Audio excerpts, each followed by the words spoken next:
Hello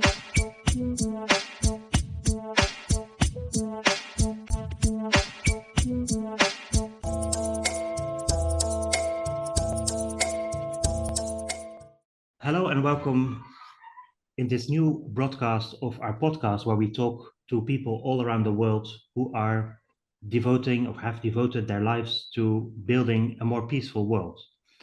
And this peace is absolutely necessary when we look around and see the tragedies that are unfolding in both Ukraine and Gaza and many other places in the world.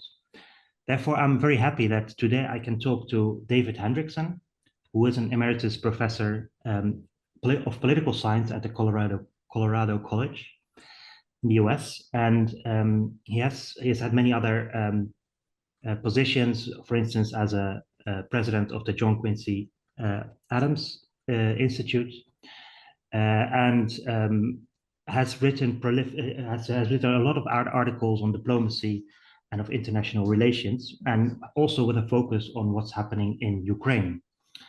So first of all, welcome. Thank you very much that you're here. The first question that I would like to ask, is actually looking at. I presume you follow what's going on in Ukraine quite a lot. How would you describe the current situation at the? What are the chances in our media? We hear a lot of.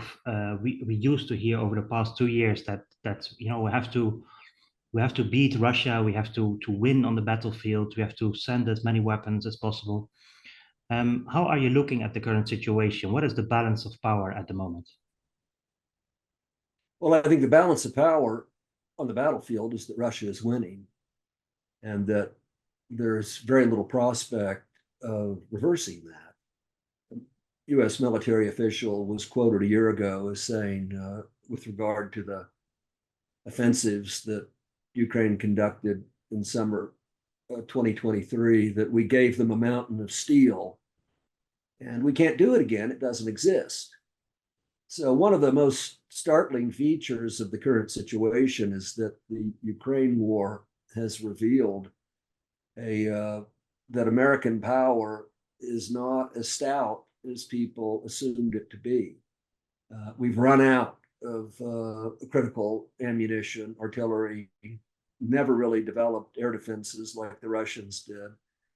And the result is that the Russians are, I think, imposing very heavy costs on the Ukrainians. The Ukrainians have a desperate manpower situation, which I don't think they're going to be able to resolve. And if they were to resolve, would simply result in further slaughter of Ukrainian men at severe prejudice to Ukraine's future prospects. So the military situation, I think, is very unfavorable for the West, and I don't see a way that they can remedy that. At the same time, the prospects for a peaceful diplomatic settlement are extremely bleak. It's a remarkable thing that 2 years plus into the war, Ukraine has given no indication whatsoever of being interested in any kind of diplomatic negotiations. Its peace demands are maximalist. They include not only the withdrawal of Russia from all territory taken since 2014, but also reparations on a grand scale, war crimes trials, the kind of terms that might only be imposed after victory in war. And so there's an enormous disjunction there, and the United States is fast approaching the situation in which Biden will either have to betray the Ukrainians or betray the American people. Betray the Ukrainians in the sense of not being able to support Ukraine for as long as it takes, and betraying the American people by actually entering the war.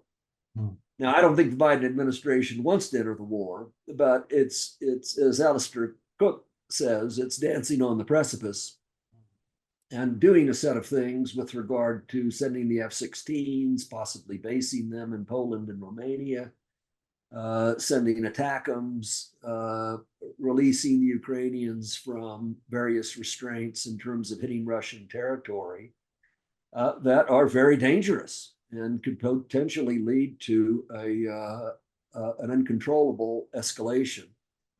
So we face, on the one hand, a desperate need to bring this war to an end somehow, and yet at the same time, a political situation that seems to absolutely forbid that. So you already talked about it, that this escalatory measures that have been taken already, like the decision to allow Ukraine to strike into Russia and the F-16s that are arriving now in Romania. Yeah, where obviously nobody can look into the future, but how real do you think is the prospect of a direct confrontation between NATO and Russia at this moment? Oh, I still think it's very serious. One reflects back on the two great world wars of this century. Of course, the First World War broke out in August 1914, but the United States didn't enter until April 1917, some 2.5 years later. Similarly, with the Second World War, there was nearly a 2.25 year period between September 1st, 1939 and December 7th, 1941, when the United States came into the war, first in the Pacific and then entering the European War. So we're right about that period, that 2.5 year period between the outbreak of a great conflict and American entry. And I think that the most worrisome feature of the situation is to be found not so much in the state of the battlefield, but in the uncompromising ends that each side entertains. I mean, clearly, both the West and Russia view this as an existential conflict in which they are absolutely determined not to lose. And we've had 2 years of attrition warfare in Ukraine that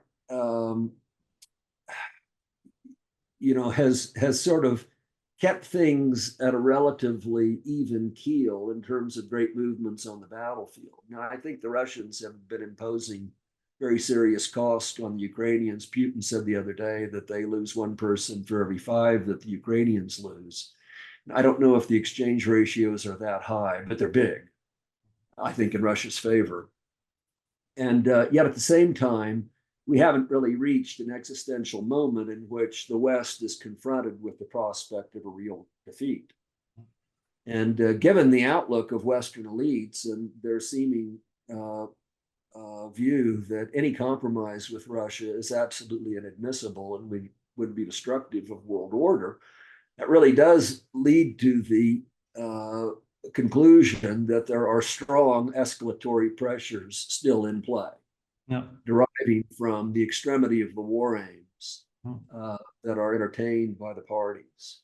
So yeah, I think it's extremely worrisome, and the fact that it hasn't blown up yet, that has led to a general war, doesn't mean that it can't do that. I think the odds of that, I think, are still less than 50-50, but they're real. Yeah. And could be genuinely catastrophic for world order. And you said actually the uncompromising attitude on both sides. Is it warranted on our side? Is it logical for the West to be like? I've been quite surprised for a long time. Now I'm quite used to it, but especially, let's say, half a year into this war, I thought, well, we are hurting ourselves quite a lot. Huh? We are cutting ourselves from Russia oil, and I thought the business community would protest, and I thought, well, Ukraine is not existential for us, So I've been quite surprised that that as a West, we seem to be so strongly attached to winning in Ukraine. Where does it come from, and why do you think that we are so deeply invested in Ukraine at the moment? That's a tough one. uh, I would point to a sense of exceptionalism on the part of the West as being the acme of human achievement, and that has somehow been internalized in all of our elites. Um, I, have often reflected that the Western leaders suffer from what Hobbes, the famous 17th century philosopher, called vainglory. That is a radical misunderstanding of one's true power. And Hobbes saw that as a potent cause of conflict, and I think it remains so today. So we've had an enormous overestimation of our own power, as well as moral standing, and a simultaneous tendency dating back many years to view the Russians with contempt and to not take seriously any of the Russian claims. I think that at the beginning of the war, there was this expectation that Russia would fall apart. It would fall apart because of the sanctions. There were thousands of reports in the first 2 months of the war with regard to how the Russian forces were deserting, they were incompetent, they were stupid, all of this. Yeah. And I think a lot of it stems from kind of simple ethnic prejudice that is not especially becoming for the West.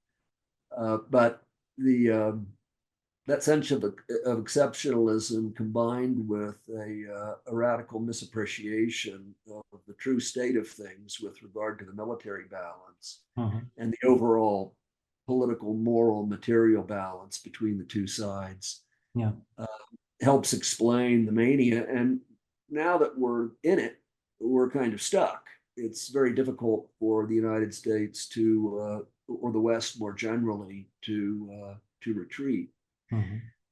I mean, obviously, there's a lot of rumblings in Europe with regard to disaffection from the war. I too was surprised at Germany's reaction. I mean, Germany has really shot itself in the foot. Absolutely. It's the deindustrialization that is occurring there is extremely alarming, not only for Germany, but for the EU, because Germany has so long been the paymaster of the EU. And its ability to sustain that role and bring along its public, given Germany's declining industrial prospects, just the lack of access to Russian gas, being cut off from the Chinese market, the subsidies that the United States has made in various fields where the Europeans are competitive, all of which indicates a very bleak picture. But nevertheless, they've gone on with it and find the consequences of any kind of retreat more alarming than continuing on with the present course. Apparently so. And it's still strange because the future doesn't look very bright, also not for Germany. So if we go back to in history a couple of years and we look at one of the key moments where this conflict started. Obviously, it has been simmering for a long time, but I think we can rightfully look to 2014, what happened in Maidan, the what's it called, the Revolution of Honor or something. They have a beautiful name for it. Revolution of Dignity. Dignity. Yes, that's it. Yeah. You would not call it that, I think. What would your definition be of what happened during those weeks? The Ukrainians can call it anything they like. Of course, the Russians call it a coup. I don't like that terminology of the coup d'etat because it has these, for an American, it has these Latin American connotations in which the military takes power. But it was a revolutionary act. And it was in blatant contradiction of constitutional norms. You do not, in a constitutional democracy, effect a change of government by gathering 500,000 people in a square. Now, there's no doubt that those 500,000 people at Maidan represented a large portion of Ukrainian society. But the fact is that Yanukovych was the elected president. He received some 90% of vote in Crimea in the previous presidential elections. There was a huge conflict between East and West in Ukraine, which existed from independence. And to overthrow the government in that fashion instantaneously produced a civil war. I would add parenthetically that one of the most incredible features of the situation is that we've just gone through the January 6th events in the United States, and there was a overwhelming consensus in American opinion that that was wrong. And it was wrong because it violated the electoral procedures. It wasn't successful, and it was actually really more of a riot than an insurrection. But it was widely reprobated, and rightly so. But the Ukrainian revolution was distinguished from our January 6th insurrection by being far more effective, carefully thought through and planned, and successful. Now, the great constitutional issue that's associated with that is whether the violation of the Ukrainian constitution by the Maidan in 2014 annulled the constitution then existing. And my view is that it did. That is, that it threw Ukraine into a state of nature in which the people of the East had every right to rise up and establish independent republics if they so desired. And in principle, the Ukrainian revolutionaries could not appeal to a constitution which forbade secession that they had just violated. And so I think on the basic constitutional point, Putin has a very strong case to make with respect to the status of those territories. Now, that doesn't justify what Russia did in February 2022. I don't think that the provocations that the Ukrainians were making against the Russians rose to the level of justifying a major war against Ukraine. And, I say that mainly on the basis of the contradiction between the protection that Putin wanted to afford the Russian speakers in Ukraine and the actual result that has been delivered unto them. I mean, not only do you have a very large number of casualties that have fallen to the Donetsk and Lugansk People's Republics, but the untenable position it placed Russophiles in every other part of Ukraine that was controlled by the Ukrainian nationalists, tied up to telephone poles and various other things that made their life hell. So, a preventive war such as Russia undertook in February 2022 is liable to all the sorts of objections that were raised by Putin himself against America's preventive wars in the Middle East and our various attempts at regime change, including the war in Iraq, Syria, Libya, et al. And so, having said that, I would still maintain the proposition that both sides committed grievous wrongs in their approach to the conflict, but that should not be a bar for trying to achieve some kind of political settlement. And I think a political settlement does have to be based upon the principle of a partition of the territory. People see that in the Middle East as kind of the obvious just solution. You have two peoples contending for the same territory. They hate each other.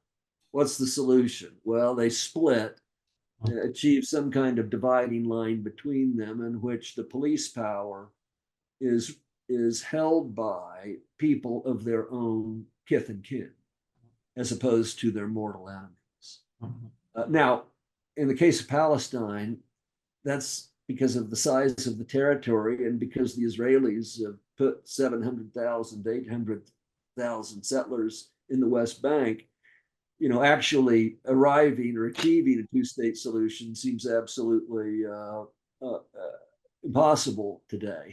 However, the principle of the thing, I think, does underline the desirability of neither group being ruled by people they hate.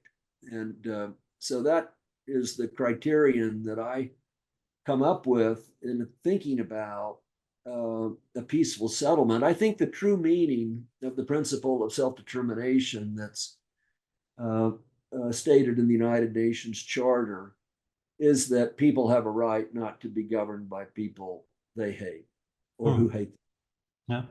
Yeah.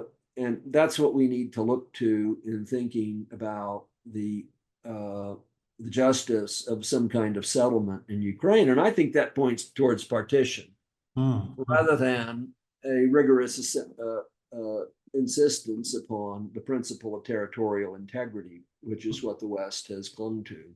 Exactly, because I mean, they did it before in Kosovo. I mean, the Kosovo president is directly relevant to this. The West helped carve out of Serbia a new state that they've recognized. And it was basically on the principle that Serbia should not rule a territory that was 90% Muslim. And do you think that was a rightful choice of the West to push that kind of solution there? I would be ambivalent about that. I think that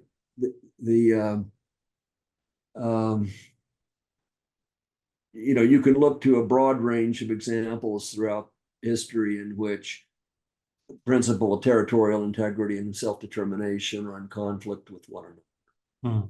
And my view is that, territorial integrity should be respected as a basic principle, but once things have broken down, once you have a war, once people are fighting tooth and nail against one another, the requirement of peace is separation and trying to ensure, as I say, that the least number of people be governed by people who hate them. I do think that the Ukrainians in their conduct since 2014, basically forfeited, as it were, their right to rule the people of the East simply because of the miserable way they treated them and their determination to treat them as horribly as possible, such that they would be denied all benefits of a civilized existence. I mean, this in those circumstances, the people of the East had every right to throw off that what to them was a very onerous set of rules. Yes, it reminds me of this this famous speech of Poroshenko, I think, where he said, where he said, where our kids go to school and have happy lives, your kids will hunker down in underground shelters and absolutely miserable, etc. So it's. But are you saying this is actually within the international law? This is an intrinsically sort of rights that are in conflict with each other, or is there an accurate way of saying now this? Because you put you have on one side you have this principle of territorial integrity, this sovereignty of one state and the other, and on the other hand you have the right of self-determination. So you put them, you compare them with each other, and you say, at this point in time, or you say, of course, what Putin did was a transgression, was absolutely a breach of international law by not respecting the territorial integrity. However, there is another side of the story, and that is the self-determination story, where you should not be ruled by people who hate you, and vice versa. So is there a clear way to distinguish when the one or the other principles should take precedence? Because you're right, like it seems now that the West, for instance, if you compare Kosovo or Ukraine, that we we choose both. We can pick and choose which we like, and then say this is the most important side of international law. And now it's about integrity of the territory, and the other side, no, it's now really about self-determination. So, isn't it? Can we not make it clearer, or is there a way of sort of saying now that this takes precedence over the other principle?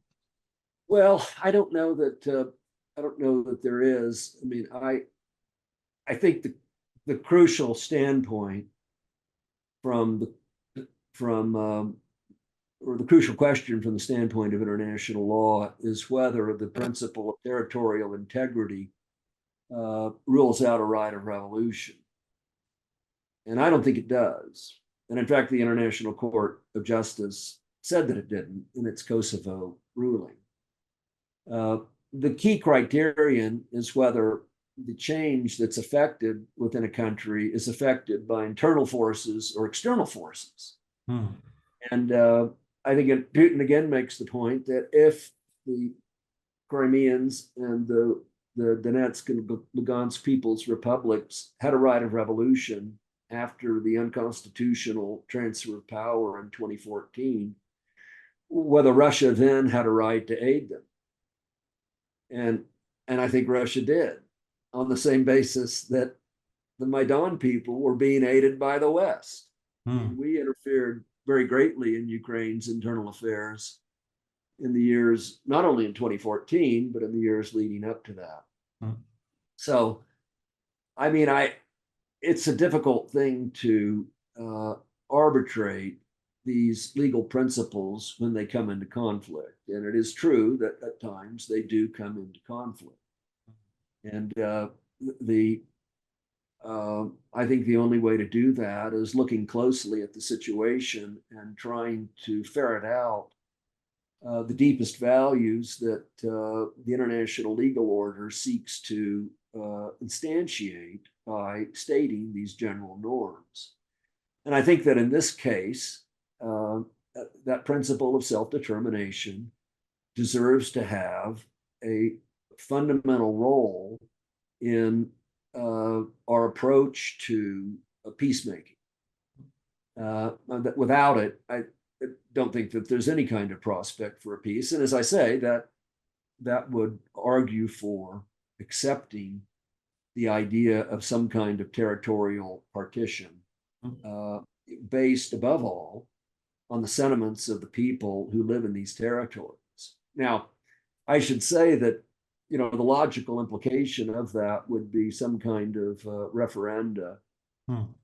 And I think that the Crimean case has been shown emphatically that the Crimeans want to be part of Russia. I think similar referenda would show the same thing in the two statelets, former statelets of East Ukraine, DPR and LPR. I don't know about Zaporozhye and Kherson. It would be extremely difficult to actually conduct such a referendum. Yes. Yeah. I don't know that who would control voter rolls. Exactly. In what circumstances would this take place? I mean, the Russians have actually conducted such referenda and are satisfied that the overwhelming number of people prefer to be part of Russia. But of course, it's difficult from the outside to determine, whether those were fairly conducted or not. But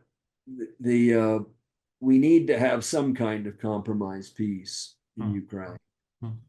And the fact is that before the war broke out, Ukraine was pretty closely divided. Now, I think the Russian invasion has brought about a much more fervent Ukrainian nationalism than existed previously. Yeah. But you have to expect that the same sentiments exist on the other side of the line. That is, in the Russian-held territories. And there is a lot of evidence that in the fighting in the Donbass, a lot of the people who stuck around in those towns as they were being blown to smithereens did favor the Russians, identified with the Russians. Ukrainian soldiers frequently commented on that fact. Mm. So Yeah. that's a very difficult thing to determine from the outside, but Yes. I do think that that's a useful principle to appeal to. Mm-hmm. And I think that that serves as also a limit on Russian aims. No, no. Listening to Medvedev talk about Russian aims makes you think, gosh, I'm kind of glad that Putin's the president, not him, Okay. Yeah, yeah. because, he's just a wild man. I know, and he You seems to do be have in the, Russian yeah, opinion this kind of rabid nationalism yeah, that speaks very inappropriately about foreign leaders, yeah. calling names and all of that. And threatening nuclear Russia, war once in a while. Yeah. throwing out the threat of nuclear war. I know. Incorporating all of Ukraine, Yeah. and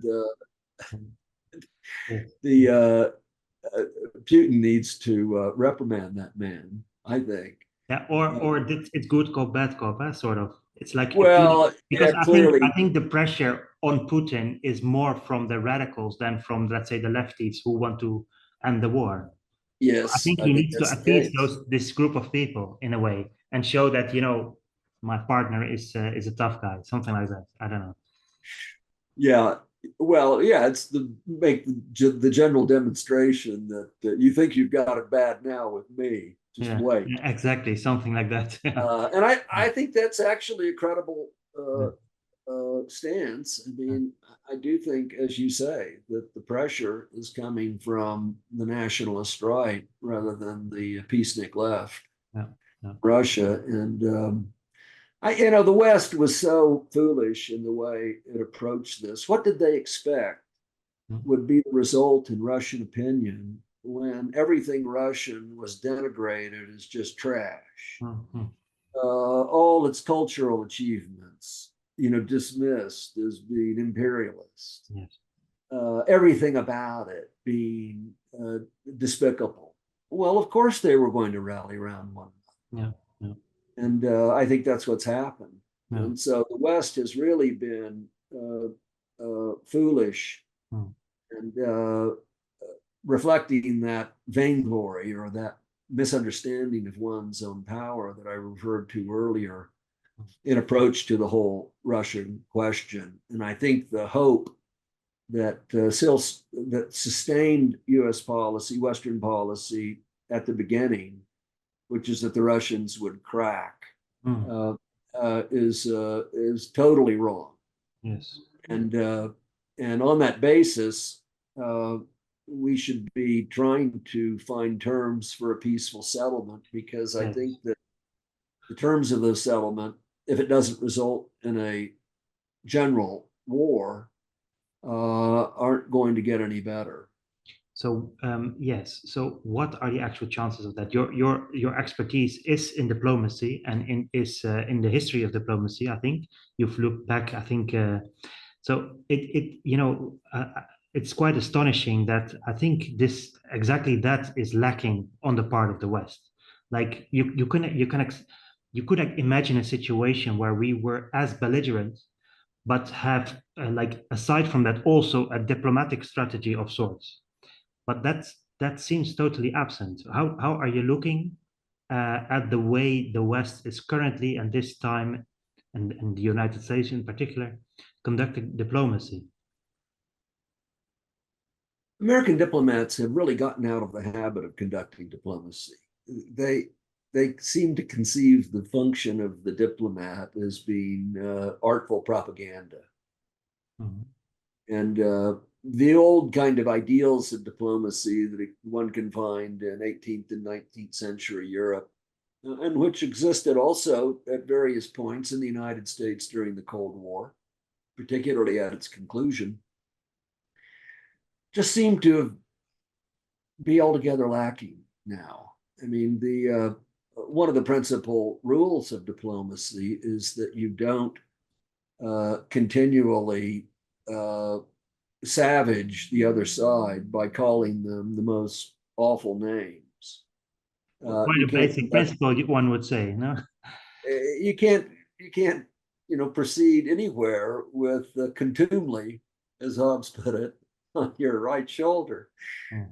But we do that all the time. I mean, every public statement really is for the purpose of blackening the reputation of the Russians, casting into doubt any sincerity on their part, and basically refusing to engage in any kind of dialogue with them whatsoever. And so the cause of that, well, I guess that there were certain exceptionalist features in the American outlook that go back a long way. I think, probably the most important fact is that our power went to our head.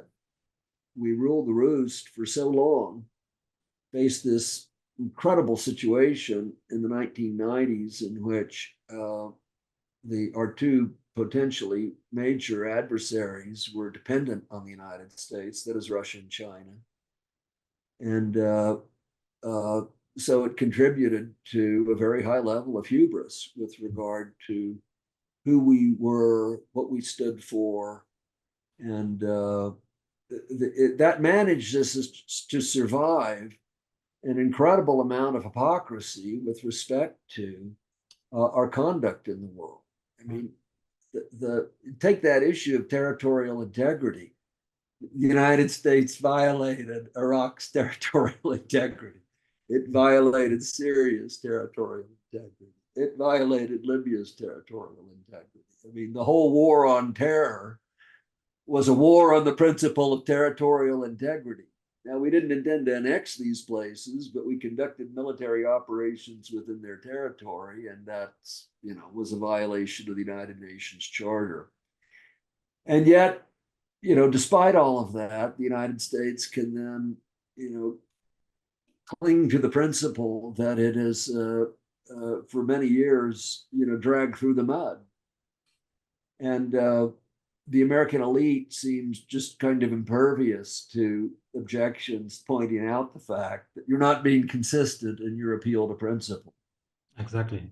Yeah. But it, at a deeper level, it also, I think, stems from a kind of incapacity to recognize that other states have rights, that their rights are as good as yours to self-protection, that the golden rule or the principle of reciprocity has to be the basis for peacemaking.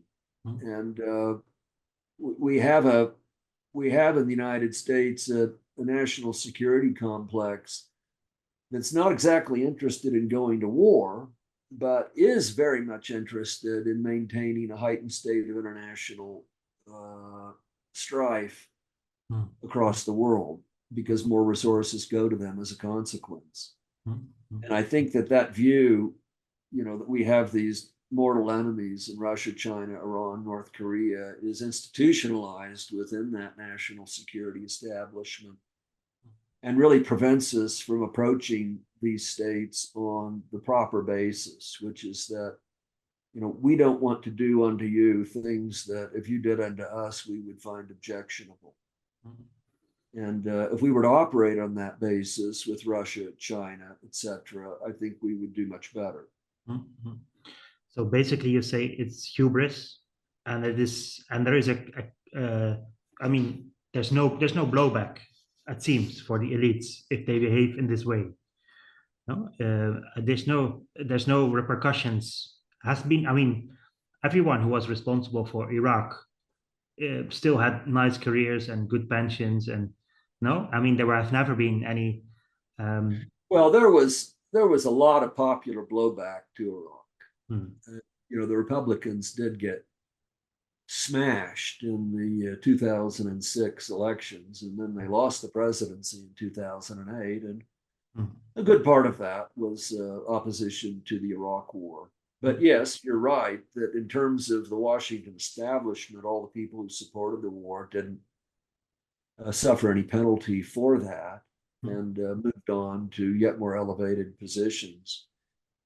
So, though the United States prides itself on being a democracy, the kind of debates that one would expect to find in a democracy somehow elude our two-party system. There's just this massive consensus in Congress on behalf of American aims. And though I think that the public is very disenchanted with that, and that you have, anywhere from 40 to 60% of the public expressing reservations about America's foreign policy and wanting desperately far more attention paid to America's domestic problems, it just doesn't register in Washington. And apart from a handful of people. And, so that's a very disturbing thing. I mean, in a democracy, one would want to see vigorous debates and representation in our representative bodies that would basically reflect the division within the country. And you do have that with respect to a broad range of domestic issues, but you don't have it with respect to foreign policy. It's quite incredible. And so, the people who are skeptical of American foreign policy have nowhere to go. I mean, what is our choice this year between Biden and Trump? I mean, we're just thrilled at that. It's not much better in Europe, I would say. In the sense that of course, we had a great vote of, actually, how would you say, against all the ruling parties everywhere in Europe, if you looked at the recent European parliamentary elections. But I really don't. I mean, it's very obvious that I think Scholz got 14% or something of the popular vote. So I think, but I don't expect anything to change in terms of foreign policy. Also, in terms of our attitude towards Ukraine or Gaza or whatever. So it's quite the same here, I would say. So I already mentioned it. You also recently wrote an article about this U.S. foreign policy towards Israel Palestine, and you've already mentioned the conflict also. How do you see this in relation to U.S. credibility in both internally and in the world? Well, I guess the first point to make is that the outbreak of that war in Gaza has put a severe strain on the United States overall foreign policy or military policy, in the sense that it's shown or reinforced a critique that I've been making for many years, which is that we have a 4-war foreign policy and a 1-war military strategy. So all of the attention focused on Gaza, the needs of the Israelis for ammunition resupply and all of that have underlined the severe incapacity of the United States to do things for Ukraine. I think the second point is that, it's underlined the consummate hypocrisy of American leaders with respect to the principles that they invoke. And what the Israelis are doing in Gaza is truly horrific. And the posture of the United States towards the Israelis has, I think, not only left it open to charges of hypocrisy and deeply alienated the global South, but also underlined the sheer impotence of the American president with respect to any questions involving Israel. I mean, for 8 months, he's been telling the Israelis, you're doing it all wrong. And yet at the same time, all the ammunition flows. The Israelis, Netanyahu says, we're not going to pay attention to you, and we're going to do what we want. And that's been pretty much the story of the last 8 months. I think the Israelis are in this terrible situation in which they don't have any way out of this situation in which they continue to exact the most horrific costs on the Palestinian population without really any prospect for a political settlement, such that, it seems that it's going to go on forever and on.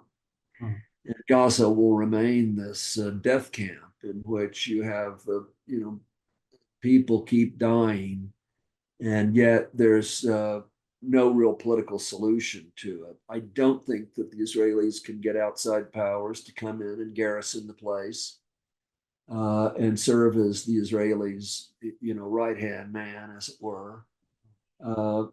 They don't have a strategy for governing the place. They reject any possibility of the PA involving itself in Gaza. Mm-hmm. And so we've reached a real dead end there. Mm. So And yeah, so where you are saying with regards to Ukraine, you say there is still a potential for a solution based on territorial division. How do you if you I mean people have been talking about the two-state solution, one-state solution, whatever. If you transpose this discussion on um, right to self-determination versus territorial integrity to Israel-Palestine, what conclusions can you make at this point? What for a potential way out? well, there are two solutions. There's the one-state solution and the two-state solution. Mm-hmm. Uh, the two-state solution that was hit upon in the 1990s, in which Oslo was supposedly going to lead to, has been systematically undermined by the Israelis by their settlements project in the West Bank. So you now have 800,000 settlers, heavily armed, that aren't going to leave and dislodge themselves. So the Israeli settlements project has created the situation in which it's extremely difficult to draw any kind of coherent lines for an independent Palestinian state. Uh, I still think that something like that is in principle the right idea, because you have to have. The alternative is basically the situation in which the Israelis rule the entire territory without affording the Palestinians in the West Bank and Gaza any kind of democratic rights or individual rights, in which their lives are entirely at the beck and call of the Israelis. Well, of course, Palestinians also talk about a one state solution when they mean, let's say, a fair and equal participation in the democracy of both Arabs and Jewish Israelis, etc. Is that at Well, all yeah, a and possibility? I understand the why they would say that and the logic of that, but um, a state should be composed of people who are not mortal enemies. I just don't see how such a thing would actually work. I mean, the Israelis would never consent to it. No, of course, that wouldn't Uh, happen by, yeah, they wouldn't, yeah, voluntarily accept that. No. yeah, but in principle, it's also dubious, as I say, because the demographic balance between the two sides is such that um, you would basically have some sort of a civil war. Hmm. Uh, the antagonism is too great. Now, speaking hypothetically, some sort of confederation arising from two separate political entities, Hmm. does make a lot of sense. They're just jam packed Hmm. together in this tiny territory. Hmm.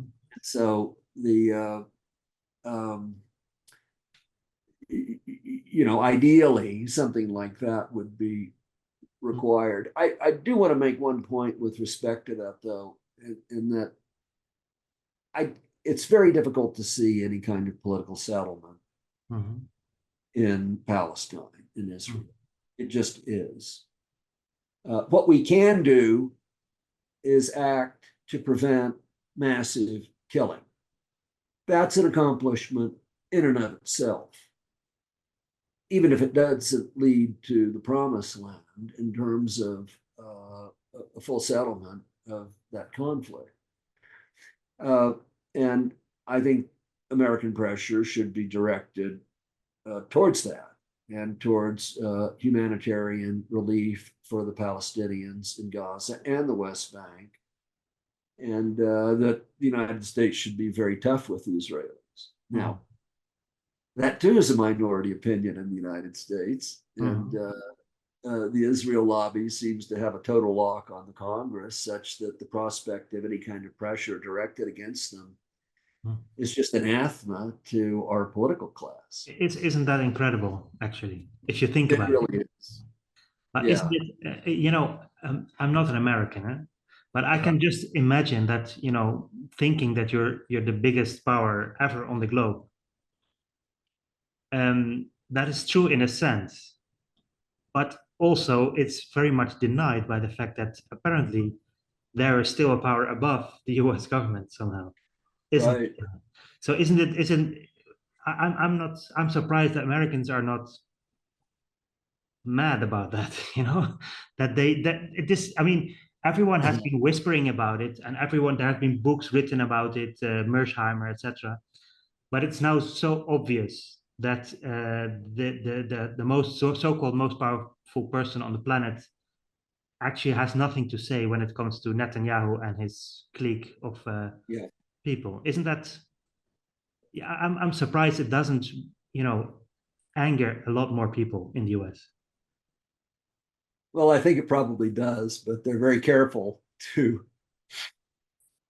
enunciate their disapproval of this state of affairs because there can be penalties for doing that. But even that the whole fact of the land of the free, etc., Right. home of the brave, that you have to be silent on certain issues doesn't really fit that picture, does it?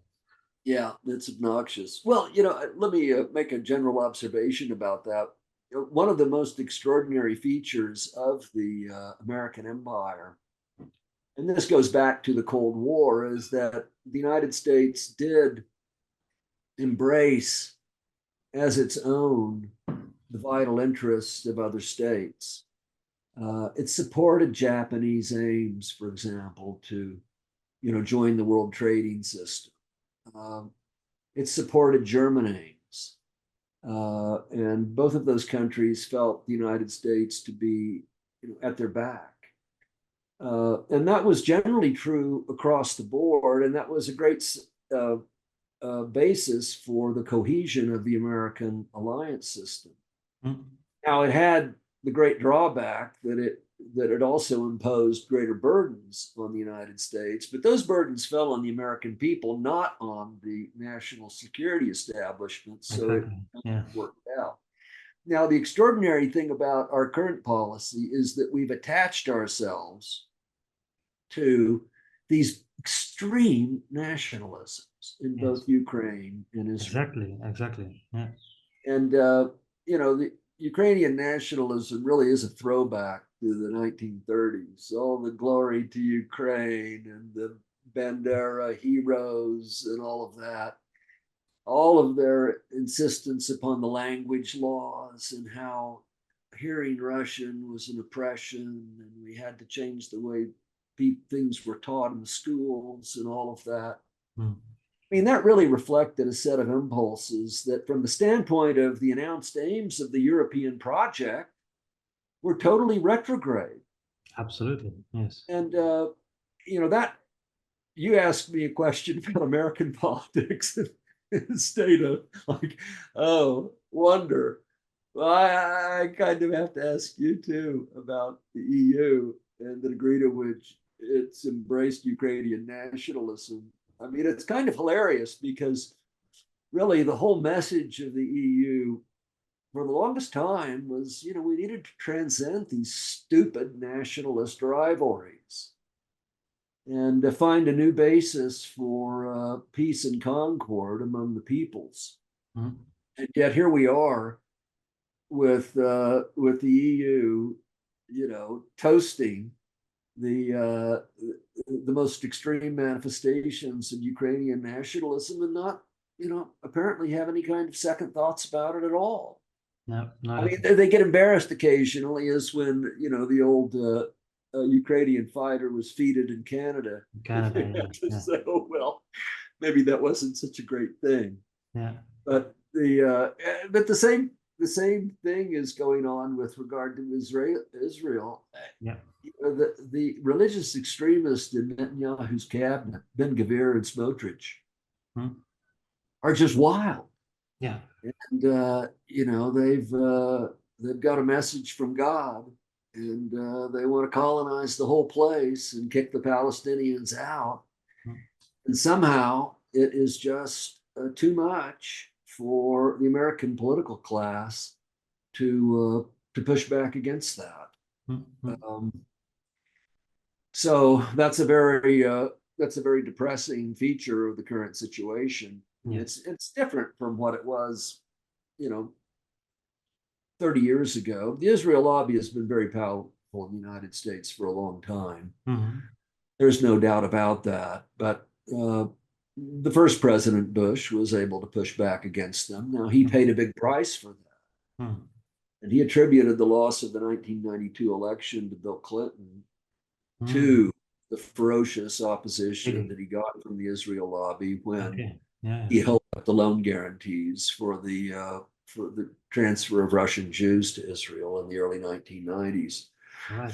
So that had a big impact on the political class. And if you look at what AIPAC is doing now, it's just a scandal. All of these Black representatives, Cori Bush and AOC, the Squad, and all of that, they're getting an incredible war chest being raised against them. Yes. And so the lobby is extremely powerful in not only supporting its friends, but mortally wounding its adversaries. And it has a lot of victims that it's, been able to add to its toll over the years that have had a big impression on the willingness of Americans to stand up to them. So, Netanyahu, may very well be right in his frequent affirmations that I know American politics. I can handle this if there's opposition. And he's perfectly prepared to do an end run around the president that has a showdown with him. He will speak to Congress, no? While having an arrest warrant against him by the ICC. Yeah, speaking of which, maybe I could say something about these international criminal court indictments. I know that that's a favorite instrument for a lot of people, but I think the institution of the ICC was a mistake. It was based upon the assumption that you could kind of isolate individuals, prosecute the leaders without making, as it were, an end run around the state. Yeah. But you can't.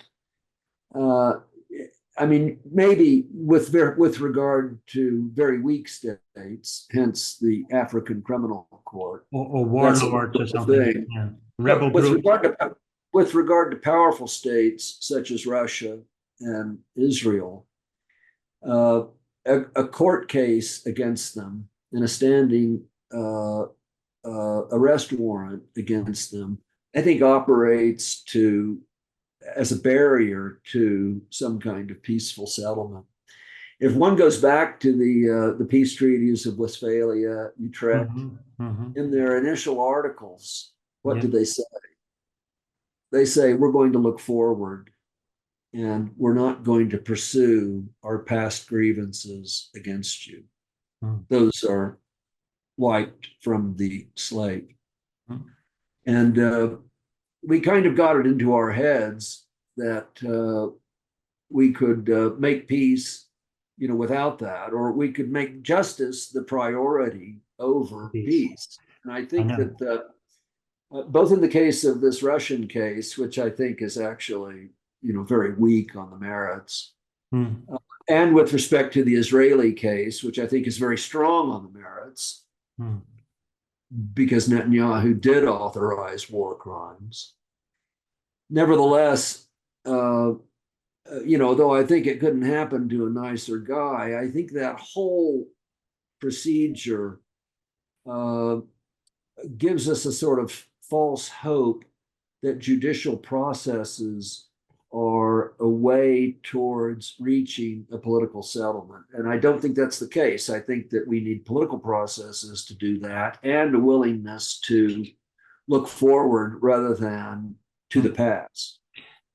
Because if you look to the past and you look to all the crimes that have been committed, we would be fighting one another forever in all of these conflicts.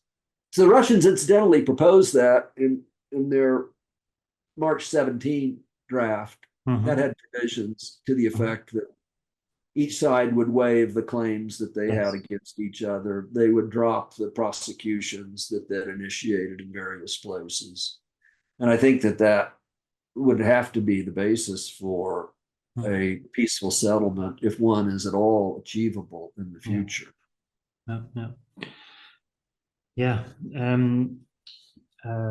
I think so.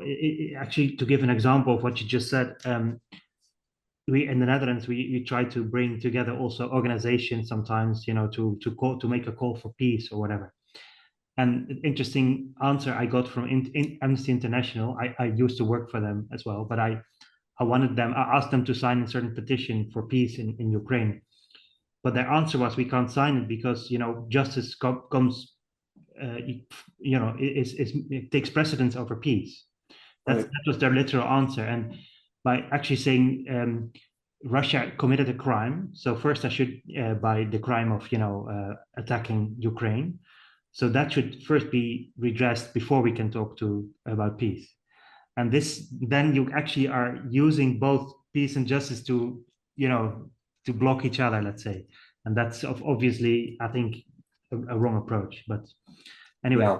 And as I say, the institution of the International Criminal Court, in effect, institutionalized that attitude. And I think it's a barrier. I agree with you. I think that peace has to be the priority, and it has to be achieved through diplomacy.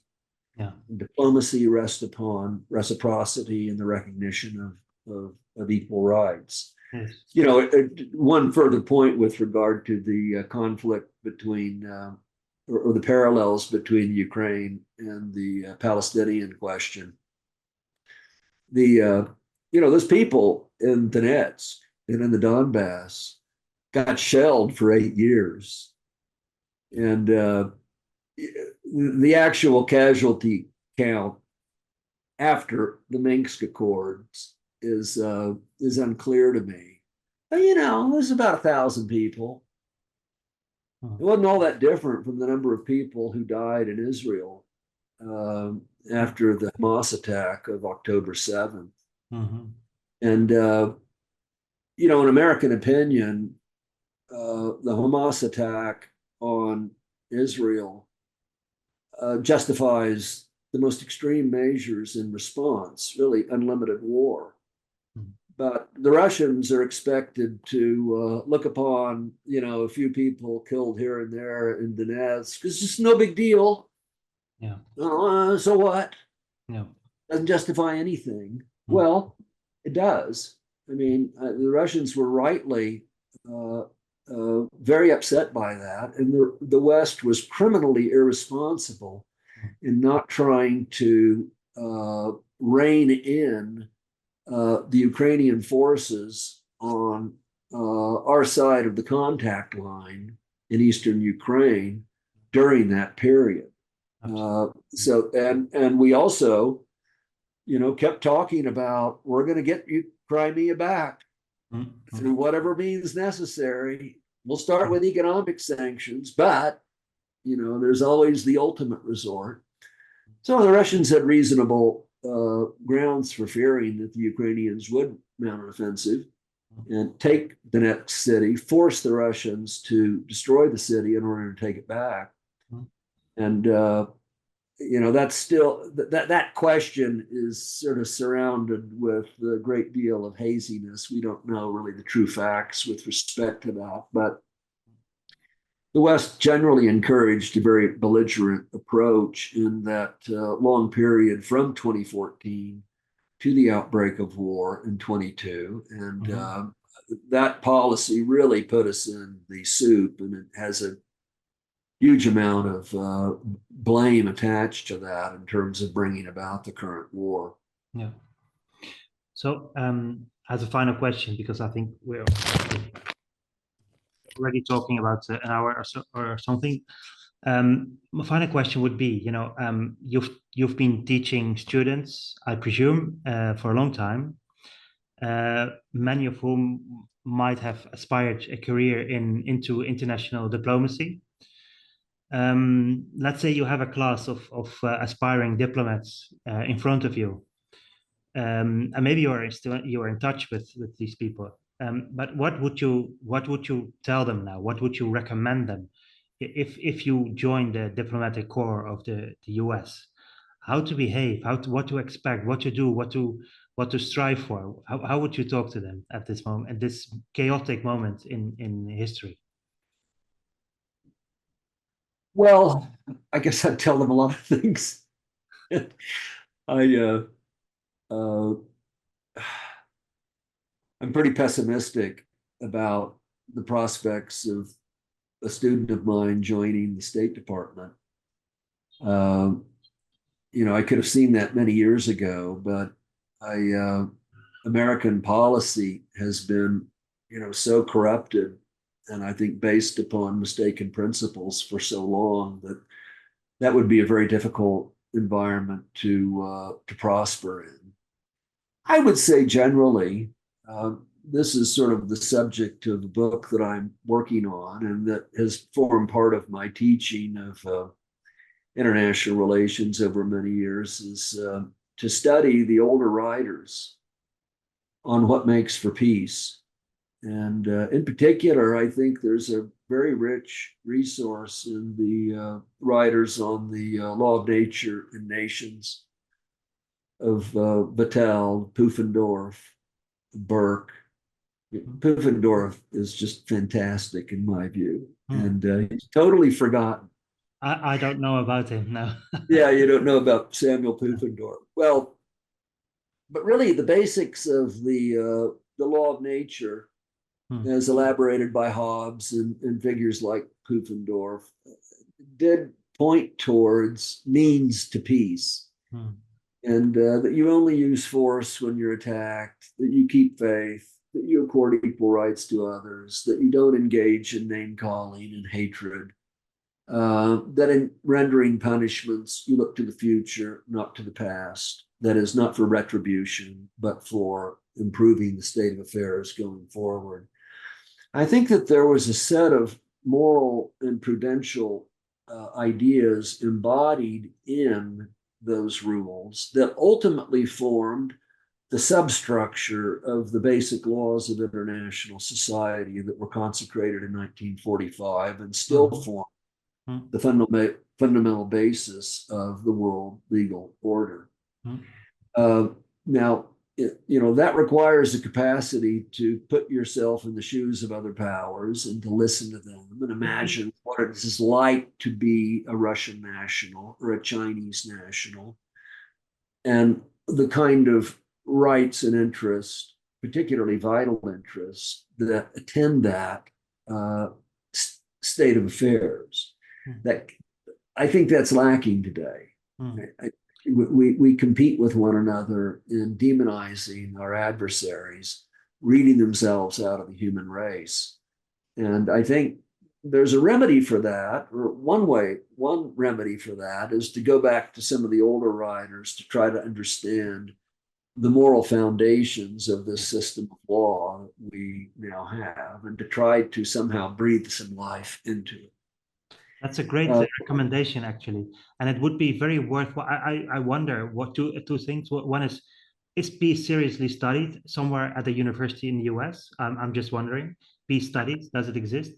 And secondly, wouldn't it be a good idea to sort of promote that internationally, the study of these fundamental doctrines or philosophical thoughts as the foundations of these peace, UN Charter, etc. All the agreements that have come afterwards. Well, there is a recognized branch of international relations called peace studies. So yeah, there are people that are on it. I think that they don't have much salience. And the top schools, somewhat surprisingly to me, tend to be inhabited by academics who are, with one degree or another, kind of part of the overall American foreign policy consensus. Mm-hmm. That's kind of tough for me to figure out. I'm not much of a convention goer. Mm. I've pretty much done my work alone, and consequently have had a tremendous impact on things. Absolutely. I should have been out there for 40 years networking with people, but I didn't do a lot of that. So we all have to do what we can. And I know that what you're doing is very useful work. And you're trying, I think, in spirit to do something along the lines of what I recommended. And I commend you for it. Thank you so much, Professor. It was truly very interesting to listen to you and to hear about your reflections on these conflicts and the way the US has entangled itself into these very complex situations. I'm sorry we have to end a bit, I've got things to do. On it's the fine. down. Yeah, it's on the down, but I think it's a brilliant, idea to really refocus on the foundations of our international system by focusing on these old writers. So if you if you have some recommendation, I'll put them under the video. Okay. Well, I've got a book that I'm trying to get published on that very topic. So, but it's not out yet. Okay, I'll just point to your website then. Okay. All right. Great. Good talking with you, Jakob. Thank you so much. Likewise. Have a great day. Thank you very much. Bye. Bye-bye.